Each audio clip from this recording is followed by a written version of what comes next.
Kelompok 3. Asas dan klasifikasi koperasi. Prodi Pendidikan Ekonomi. IKIP Negeri Bojonegoro. Secara resmi, fungsi dan tujuan koperasi diatur dalam Peraturan Presiden Nomor 96 Tahun 2020 tentang Kementerian Koperasi dan Usaha Kecil dan Menengah. Di mana lembaga ini bertugas menyelenggarakan urusan di bidang koperasi dan UKM selama masa pemerintahan serta mendukung Presiden dalam penyelenggaraan pemerintah negara. Asas koperasi yaitu kekeluargaan di mana kebutuhan adanya kesadaran dari seluruh anggota untuk mengerjakan segala urusan yang berkaitan dengan koperasi yang berbuah untuk anggota koperasi itu sendiri. Landasan koperasi di Indonesia terbagi menjadi 3 aspek utama yang mencakup panduan filosofis, hukum, dan operasional dalam mengelola koperasi sebagai bagian integral dari perekonomian nasional.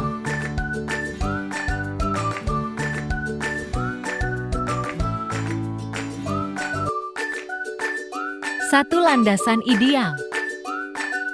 Pancasila menjadi landasan ideal koperasi di Indonesia. Nilai-nilai yang terkandung dalam Pancasila seperti gotong royong, keadilan sosial, dan persatuan menjadi dasar dalam menjalankan koperasi agar dapat menciptakan kesejahteraan bagi seluruh anggotanya dan masyarakat. 2. Landasan konstruksional. Di tahun 1945, khususnya pasal 33 ayat 1, menjadi landasan konstruksional koperasi di Indonesia. Pasal ini menekankan bahwa perekonomian nasional disusun sebagai usaha bersama berdasarkan asas kekeluargaan. 3. Landasan operasional. Garis-garis besar haluan negara GBHN menjadi landasan operasional bagi koperasi. GBHN menetapkan arah pembangunan nasional dan menggarisbawahi pentingnya koperasi sebagai lembaga ekonomi yang kuat, mampu membantu kelompok ekonomi lemah, dan berperan aktif dalam pembangunan nasional. Selain landasan tersebut, koperasi di Indonesia juga mengadopsi prinsip-prinsip koperasi yang pertama kali dirumuskan di Rochdale, Inggris oleh Robert Owen, yang mencakup pengendalian demokratis, keanggotaan terbuka, pembagian hasil usaha sesuai kontribusi, serta pendidikan bagi anggota koperasi. Prinsip-prinsip ini kemudian disempurnakan oleh International Cooperative Alliance (ICA) yang menambahkan aspek kerjasama antar koperasi dan promosi pendidikan koperasi. Klasifikasi koperasi.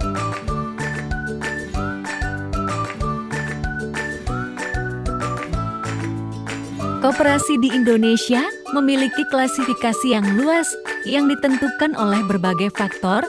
Klasifikasi ini penting untuk memahami bagaimana koperasi berfungsi dalam mendukung perekonomian nasional dan memenuhi kebutuhan spesifik anggotanya. Koperasi di Indonesia dikelompokkan berdasarkan beberapa kriteria yaitu bidang usaha, jenis komoditi, keanggotaan, dan wilayah kerja. 1. Bidang usaha. Dalam bidang usaha, terbagi menjadi beberapa bagian. Yang pertama, koperasi pemanfaatan, berfokus pada penyediaan barang dan jasa yang dibutuhkan oleh anggotanya.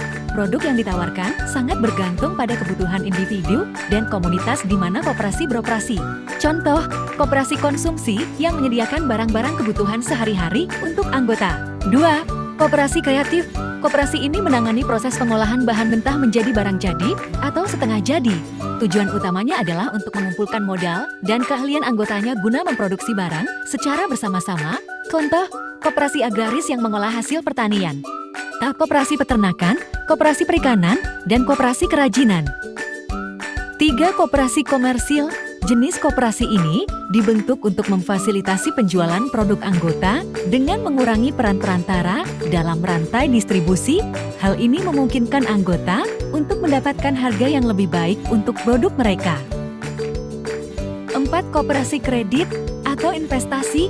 Koperasi ini fokus pada penghimpunan simpanan dari anggotanya dan menyalurkannya kembali dalam bentuk pinjaman dengan syarat yang lebih menguntungkan dibandingkan dengan lembaga keuangan konvensional selain memberikan kredit. Koperasi ini juga mendidik anggotanya untuk menabung dan mengelola keuangan dengan bijak. 2. Jenis komoditi. Dalam jenis komoditi terbagi menjadi beberapa bagian. 1. Koperasi ekstraktif.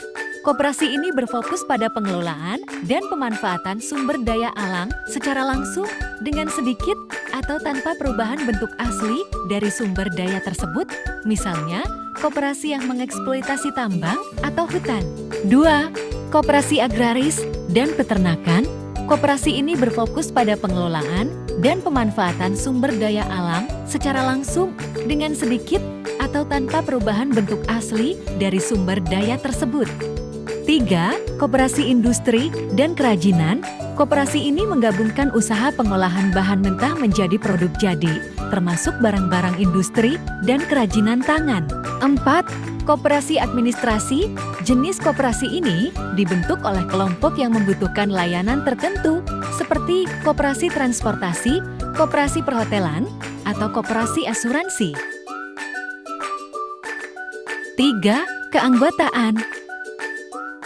Koperasi dapat dikelompokkan berdasarkan profesi atau afiliasi anggotanya. Contohnya adalah koperasi pegawai negeri yang melayani kebutuhan pegawai pemerintah, koperasi militer yang melayani kebutuhan anggota angkatan bersenjata, koperasi pelajar yang dibentuk di kalangan siswa atau mahasiswa, dan koperasi veteran yang didirikan oleh para veteran perang.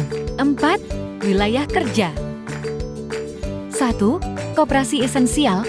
Koperasi ini melayani anggota yang tinggal di wilayah kecil atau komunitas tertentu. Mereka beroperasi secara lokal dan fokus pada memenuhi kebutuhan langsung anggotanya dalam wilayah geografis yang terbatas. 2. Koperasi fokus. Koperasi ini melayani anggota yang tinggal di wilayah kecil atau komunitas tertentu. Mereka beroperasi secara lokal dan fokus pada memenuhi kebutuhan langsung anggotanya dalam wilayah geografis yang terbatas. 3. Koperasi gabungan. Koperasi gabungan serupa dengan koperasi fokus, namun mencakup wilayah yang lebih luas dan lebih kompleks. Ini terdiri dari beberapa koperasi fokus dari berbagai daerah dan bertujuan untuk memperkuat posisi ekonomi anggotanya di tingkat yang lebih tinggi. 4. Koperasi induk. Koperasi ini merupakan puncak dari struktur organisasi koperasi, terdiri dari beberapa koperasi gabungan dan berpusat di ibu kota negara. Fungsi utama koperasi induk adalah untuk bertindak sebagai perwakilan dalam hubungan dengan organisasi koperasi nasional dan internasional. Kesimpulan, secara keseluruhan, klasifikasi ini mencerminkan keragaman dan fleksibilitas koperasi di Indonesia dalam beradaptasi dengan kebutuhan anggota dan kondisi lokal. Koperasi-koperasi ini memainkan peran penting dalam memperkuat perekonomian masyarakat, meningkatkan kesejahteraan anggotanya, dan mengurangi ketergantungan pada lembaga keuangan atau perantara yang tidak menguntungkan. Dengan berbagai jenis dan fokusnya, koperasi di Indonesia berfungsi sebagai alat untuk mendorong partisipasi ekonomi yang lebih inklusif dan berkelanjutan.